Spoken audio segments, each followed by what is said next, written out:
నాగర్ కర్నూలు జిల్లాలోని కలవకుర్తి ఎత్తిపోతల పథకం D82 ప్రధాన కాలువకు గండిపడింది. బెల్దండ మండల కేంద్ర సమీపంలోని కలవకుర్తి ఎత్తిపోతల పథకం D82 ప్రధాన కాలువకు గండిపడడంతో పచ్చటి పంట పొలాలు చెరువులను తలపిస్తున్నాయి. దాంతో పత్తి, వరి పంట నీట మునిగాయి. ఈ మేరకు ఆరుగాలం కష్టపడ్డ అన్నదాతలకు నష్టం జరిగి కోలుకోలేని దెబ్బతీయగా నష్టపోయిన రైతులను ప్రభుత్వం నష్టపరిహారం అందించి ఆదుకోవాలని పలువురు డిమాండ్ చేస్తున్నారు. కాగా కాలువకు ఇలా గండిపడడం ఇదే మొదటిసారి కాదని, ఇప్పటికీ చాలాసార్లు కాలువకు గండిపడి ఇలా రైతులకు నష్టం బాటిల్లుతోందని, సరైన మరమ్మతులు చేసి మళ్లీ గండిపడకుండా అధికారులు చర్యలు తీసుకోవాలని అన్నదాతలు కోరుతున్నారు. మరోవైపు వర్షాకాల పంటల నిమిత్తం ఎరువులు జల్లి దుక్కి దున్ని వరి, పల్లి పంట వేసుకోవడానికి సిద్ధం చేసుకున్న పొలాలు నీట మునిగాయి. దాంతో అన్నదాతలు విలపిస్తున్నారు.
మూడు 4 రోజుల నుంచి కేఎల్ఏ కాల్వ నీరు వదలడం జరిగింది.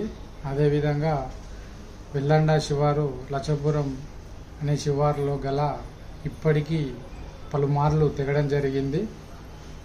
ఆ నీరు వృధా పోవడం వలన రైతులు ఉరినాట్లు వేసుకురు.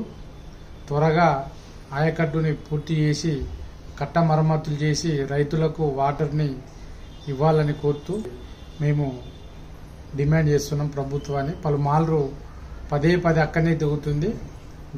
మళ్ళీ ఒకటేసారి తెగకుండా దాన్ని పక్కడ్బంద్ మరమ్మతులు చేయగలని కోరుకుంటున్నాం. అందరికీ నమస్కారం.